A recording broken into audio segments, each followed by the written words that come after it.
Hello.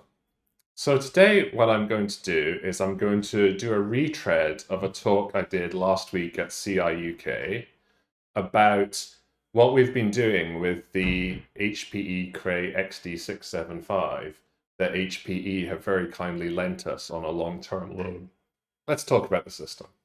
So what is it? Well, it's Atlas, which I believe when I named after AMD Teaching and Learning AI system or something like that, mostly because I wanted it to spell Atlas. It's an HPE Cray XD675 with 192 Ryzen cores and over 2 terabytes of RAM. It has 4 7 terabyte NVMe drives. But most importantly, it has 8 of AMD's Mi300x GPUs, each with 192 gigabytes of VRAM. And that's really cool because this is a card that's been around a little while now. It's well over a year old. And that's a lot of VRAM for a card of that generation, right? We're now onto the MI350 sort of generation, and the MI430, I think, is coming down the pipeline in the future. And sort of one of the features that AMD has over NVIDIA is in each generation they offer significantly more VRAM than the comparable NVIDIA part. The system's been on loan since February to UCL for as part of our R&D program from HPE and AMD. So, I guess technically this could be like a sponsored video, but, you'll always get my honest opinions on these things. And the system itself is really cool. So it's one of the early air-cooled systems for these devices. And as a result, because each card is capped at 750 watts, to cool it, it's actually a 2U server, as you can see in that picture, and then the top 6U are just copper heat sinks with fans blowing cold air over them. So it's quite heavy. We're running Alma Linux on it, which is technically not a supported Linux for the AMD stack, but the AMD stack works on Red Hat derivatives, and Red Hat is supported, so of course it works on Alma Linux because Alma Linux is basically entirely compatible. What have we been doing on the system? Well, we have tested in my team a lot of different AI accelerators, and one of the things I was really keen to kind of get to whenever we get a new system is look at how easy it is for different levels of researcher or programmer to get up and running on the systems, right? So there's kind of my level of doing AI programming, which is using a lot of toolkits like PyTorch and JAX and TensorFlow. And we've tested and verified that these all work extremely well on the system, right? I'll talk a bit more about PyTorch in a minute, but for JAX and TensorFlow, AMD provide both wheels and containers for them, which work. And for PyTorch, it's actually AMD provide a version, but you can actually just download the ROCm-enabled version from PyTorch's own website, and that just works. We've got a research software engineer in our team who works on Julia as the programming language. And so he has been using the system to make sure that that supports the MI300X. And then sort of almost as an afterthought, I also tested TinyGraph. So if you're using common AI frameworks to develop your workflows, they will just work on the system with very little to almost, in fact, in all of those, zero code modification to get them working. Moving further up the stack to sort of AI practitioners, we've also done a lot of testing of solutions like VLM and OLAMA and SGLang that let you take a language model and deploy it and query that through whatever library you're using, whether it's like Llama Index or the OpenAI front-end libraries. And of course, we've tested these and these all work. I use Llama CPP a lot and that works very well. And of course, I do a lot of stuff with image models and the Hugging Face pipeline, so they all work very well.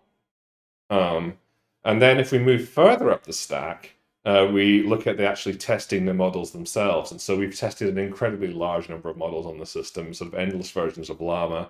I'm very fond of the IBM Granite models, and we've tested pretty much every generation since 3 on the system. I am very interested in text to image because I find LLMs kind of unexciting because I work in a university, and so creating sort of plausible gobbledygook that doesn't really mean anything is something I can just sort of do like that. whereas I can't draw, and the whole process of taking text into an image is really kind of magical to me. And we've also tested things like ResNet, and I've done some work getting AlphaFold standing up on the system. When I originally did these slides in the version that went to actually CIUK, I hadn't done this yet, but one of the things that's really cool is that week, Black Forest Labs, who do one of the best text-to-image models, Flux, released a new version, Flux 2, and this kind of really stands out as a model that needs a lot of VRAM for inference. So an inference on that takes about 110 to 120 gigabytes of VRAM. And of course, this means that it just works on the Mi300X, right? Because it's got 192 gigabytes. But a lot of our other cards would, you would not be able to fit the entire model in. So if you have like an H100 with 96 gigabytes of RAM, or a Blackwell RTX 6000 with 96 gigabytes of RAM, you then have to start doing tricks where you do CPU offload, where you shuffle some of the data back onto the CPU memory while you're processing, and that really slows things down. But, the whole model just fits into the Mi300X. So actually, this was the first system I got that up and running on. And really, I kind of wanted to show at this point, like, how easy it is. But first of all, let's just talk about PyTorch, which underlies all of the Hugging Face stuff. So PyTorch is probably the best supported toolkit on the system. I mean, it's literally supported by the PyTorch developers at Meta. When you want to download it, you just select Rockham rather than CUDA, and it gives you the pip command to install that, right? And you download that, and that just works. It also has this very funny feature, which is that your code thinks it's running on a CUDA device. So in Torch, you can do this thing where you check if CUDA is enabled, and if you ask it, it tells you CUDA is enabled. And here, as you said, you can ask it how many CUDA devices it has, and it says it's got 8. And you can ask it what the device name is, and here it says AMD Instinct Mi300X, which is not really a CUDA device, but to your program, it looks like a CUDA device.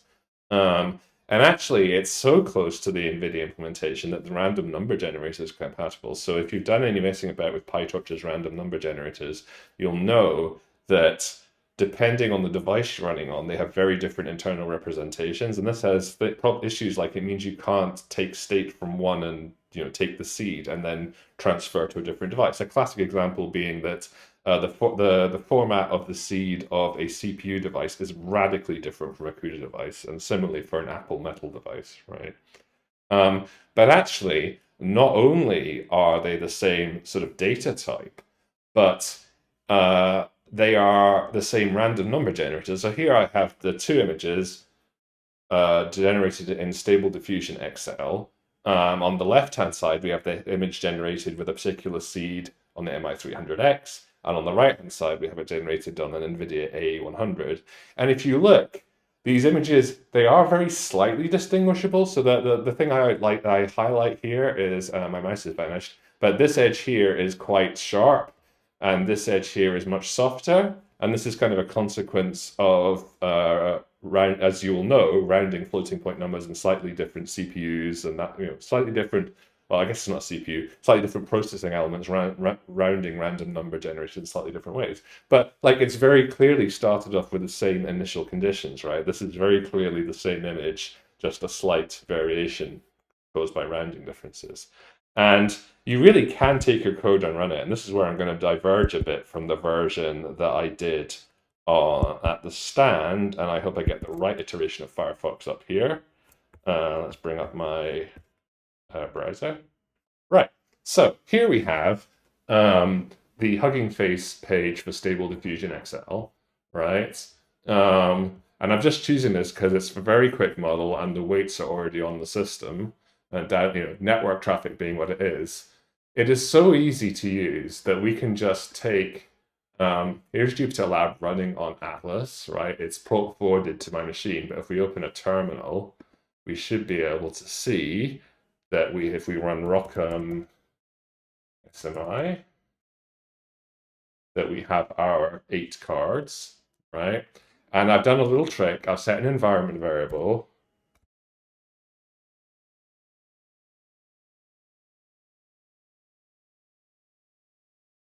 And what that does is a bit like CUDA visible devices, it just says that I've selected card 1, right? They're numbered 0 to 7. And that's because I know someone else is running on card 0 at the moment. I didn't want to get in their way when doing this demonstration.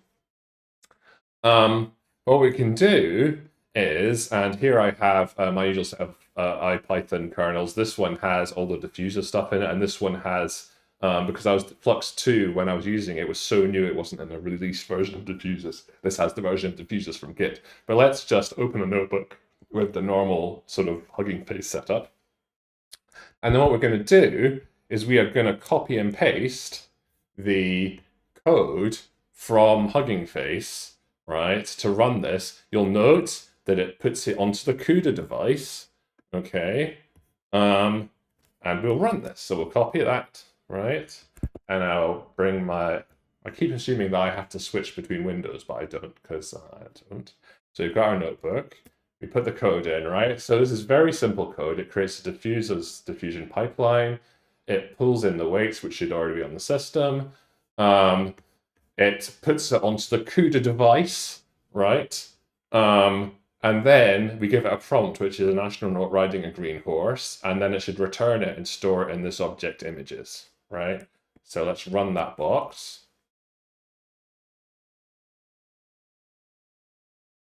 You know, we've done no code modification. There's no code specific to, you know, the AMD device that I've written here. It is the default example. It thinks it's running on CUDA. So it's finished doing the inference, okay? And if we now create a new box and we want to print that out, I know that in Jupyter you can do this, and we've called the object images for some reason. And if we run that, we get our inferenced image, right? So we've run that entire pipeline. We've not done any AMD specific stuff. It's written in PyTorch. It just works, right? Okay, let's switch back to PowerPoint. So PyTorch is brilliant. The Hugging Face and diffusers and transformers pipelines just work. What about comparing this to other things you might spend your money on, right? Well, performance-wise, it suffers from a suffers is maybe the wrong word, but it has a similar issue to the problems that like very high-end NVIDIA GPUs have, which is that because GPUs get a lot of their performance through parallelism, you need to find like a big enough model to really show off the GPU. And so sometimes if you're inferencing smaller models, it can not look very impressive. But here we have on the left-hand side running the Flux Cray model, which is a really cool image generation model. It does images that really don't look very AI-like, which is pretty cool. They do tend to look like old photos. But apart from that, like it's a really cool image model. And here I'm comparing it against, we have a box, well, we have several boxes now at UCL with 8 H200 PCI Express. And the reason we've done that is due to some shenanigans NVIDIA has done around licensing. But this is inferencing on a single card, so the actual, the bus doesn't matter, right? So it's not the fact that we have multiple cards on the Mi300 linked together doesn't matter because we're only using a single card, and the same on the H200. And you can see the performance is almost indistinguishable doing an inference. The other thing I've done with these is you see in the bottom left, it says after one warm-up generation. That's because, of course, we want to give, you know, we don't want to hamper one of the cards by having it going the PCI Express bus. So the warm-up is where we copy the model and do a single inference, and then we do the ones we do for actually benchmarking. So this is pretty cool, right? It's dramatically quicker than the A100. Way more, it's quite a bit more than twice as fast. And it's on a par with the H200, which is a much more expensive card. The other feature it has, as I mentioned early on, is it has a lot of VRAM, right? The H200 has 141 gigabytes, so again, it is enough that it can run the new Flux.2 model, but its baby sister, the H100, only has 96 gigabytes. And if you want 192 gigabytes, like you basically have to step up to a B200. So that is again, a massive sort of cost step over buying an Mi300X. So if you were buying an 8-way system, and you want to be sort of future-proof it, because one of the things that slowly you come to realize when you do a lot of messing around with AI models is the amount of VRAM you have is a massive gateway to whether you can run a model at all, right? And it's no point having a really fast chip if you can't load the model into memory, because you also suffer from the same problems you'll be familiar with if you do high performance computing parallel programming, which is as soon as you're doing communication, you destroy performance, right? So that holds for communication between cards, right? So as soon as you step out of the memory space of one card, you have a significant hit to performance. And even worse, if you're going out into multiple boxes, then you have a much bigger hit. And one of the things to look at with certain vendors is when they're benchmarking and comparing, say, the current generation of cards with the previous generation of cards, you should maybe look at how many boxes they're using, because that has a big impact on the performance, far more than the jump between generations. And if you have more memory on a device, you need fewer cards, right? And I always make the joke, there's this really cool documentary that Games Nexus did about smuggling GPUs into China. And there's this really cool scene where there's this like amazing electrician who is basically, he takes consumer, I think, RTX 4090s and doubles them from 24 gigabytes of RAM to 48 gigabytes of RAM. And I personally, because, you know, I like playing with image models, which have require a lot of VRAM, would always pick like a 48 gigabyte 4090 if NVIDIA were to ever to sell such a thing in the West over the 32 gigabyte 5090, right? I can use that 4090 for longer because it's got more VRAM, so as models grow, I have more chance to run them. So I think really, if you're looking at an 8-way system and you want to have an investment that will last a long time, this is a better choice than an 8-way NVIDIA box. So what else have we been doing with systems? So when we bring these systems into test, whether they're systems we've bought like GraphCore or TensTurn or the IBM mainframe, or whether the systems we have on loan like this, as well as my team working on them, what we try and do is get like technically competent researchers outside our department to use them and feedback on what they're doing and the kind of the experience they have, right? And one of the challenges is obviously NVIDIA's cards are very popular, right? And so like the Grace Hopper system, there's a long queue for. And so I kind of started having a policy of when people asked for access to that, if it looked like they were using a standard toolkit like Torch or JAX, saying, well, you can wait in a queue for that, but there's this other system here with these 8 massive cards, and based on what you're doing, it will just work. And so actually, this is a good example. This is a researcher who is training a model called TED-LM. And if you look, there's a DOI there, so you can look that up. But it's a protein language model, which kind of outperforms stuff done by Meta. And this is partly trained on Atlas, right? Because it's a big model, and so the researcher is using everything they can. But they are a massive user of Atlas. And in fact, I've previously, I think when I went on holiday over the summer, I made a comment that was like, it was great, I was going away, but I could see the machine was very busy because I had a picture from NV Top and every single card was going flat out because it was doing a training run with this researcher. And this is some really cool research. It's been really enabled by this machine. And it's also using like all the memory in the cards as well, right? So at that time, we genuinely did not have a GPU, like a competing GPU with that much memory. Stepping sideways from developing your own code, this is a researcher and actually a pair of their students who are looking at the way embedding models represent source code and what you can infer from those, right? And rather than developing pipelines where they're writing stuff in JAX or PyTorch, they have things set up where, you know, they just set up Olama or VLM or SGLang, and then they're calling the models that way. And so again, like the previous researcher, you know, they were looking for a system. I actually attended a talk by this guy, and he was explaining why he was having some difficulty getting resources. And I'm like, well, I've got a box. And so we tested Olama, and that works very well, and VLM works very well, and SGLang works very well. So they're very happily using the system to look at, you know, to do this research. Because to them, it just looks like a big GPU system. And in fact, to them, like all other systems, it just looks like an API endpoint. Right? Of course, I need to talk about the things I've been doing. So again, well, we have this big machine, why don't we use this? I was asked by my former PhD supervisor, so this would be going back quite some time, to set up AlphaFold 3 on our HPC systems. And while I was doing it, I was setting up, and I kind of realized that all it was really doing was taking a JAX container and installing some stuff on it. And we have jacks for the AMD system. And so, like, I don't want to use the word porting because that implies I wrote some amazingly large amount of code. And I didn't. But basically, what I did was I took the Docker file and swapped out the NVIDIA bits for the relevant AMD bits. In fact, it's kind of amusing that the only code change I really had to make was that there's actually a bug in either JAX or the NVIDIA V100, but certainly JAX on the NVIDIA V100. And so to work around this, the developers of AlphaFold 3 put in a check where it checks to see what the compute capability of the card is. And if it's a V100, it turns off some features.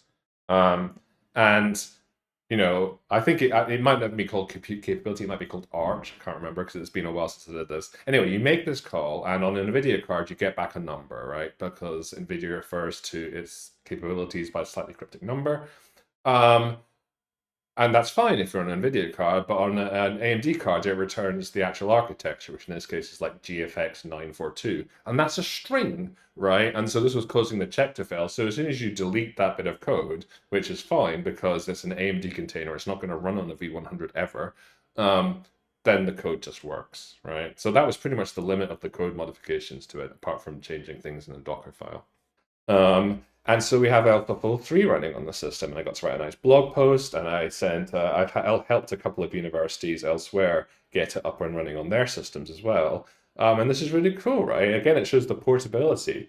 The developers of AlphaFold 3 don't have an AMD GPU. It was sort of a surprise to them, I think, that someone had done this.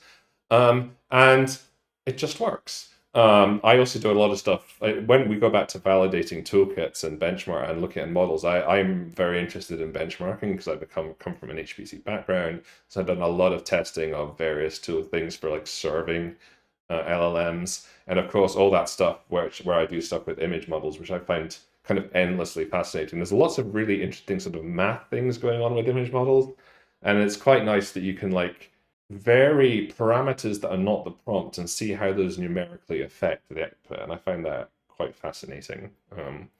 So we've done a lot of those things. And finally, on the systems that are kind of smaller, for inference, like the mainframe or perhaps our Qualcomm cards, I do a lot of sort of testing and demonstration with a sort of toy model I've trained for doing cancer detection on an open data set called MedMNIST. And I did a lot of the training of that on this system as well, because it's available. PyTorch just works. PyTorch Lightning therefore just works. It thinks it's running on a CUDA device, right? But it just works. And that's been a really, really great platform for that. And finally, we have the things that other people in my team are doing. So I mentioned one of our RSCs has been working on the Julia support. It works particularly on a piece of code called reactant.jl. And initially Julia can do this really cool thing, which is actually quite useful in a lot of circumstances, which it can use the plugin for JAX to talk to your GPU. And so we did like an initial version based on that, and now they've moved on to a native ROCm version. Similarly, I work on the UCL SFC project and the benchmarking team, and I have a colleague who works with me who's been working on synthetic and application benchmarks. And so he used the system to port their synthetic FFT benchmark to it, right? He directly uses ROC FFT. And actually, both those two individuals also have access to an MI300A in Durham. And it's been quite interesting comparing those different systems. So MI300X is those discrete GPUs. MI300A is like a server version of an APU. So it has a slightly smaller 300 series GPU and a Ryzen processor on the same packaging. And that's very interesting for some HPC workloads. Finally, and I have this on the slide because I wanted to put the graph in, and the graph was so cool, but I didn't have a chance to ask the person involved. There's also a research software engineer working on a GPU accelerated spherical harmonic transformation code, and they got some really spectacular performance numbers out of this. So we are doing a lot of stuff, and we keep doing stuff. I really want to thank again HPE and AMD for in the system. It's been a real benefit to us at UCL, and it's been really interesting to work with, and really a fun piece of work. So thank you.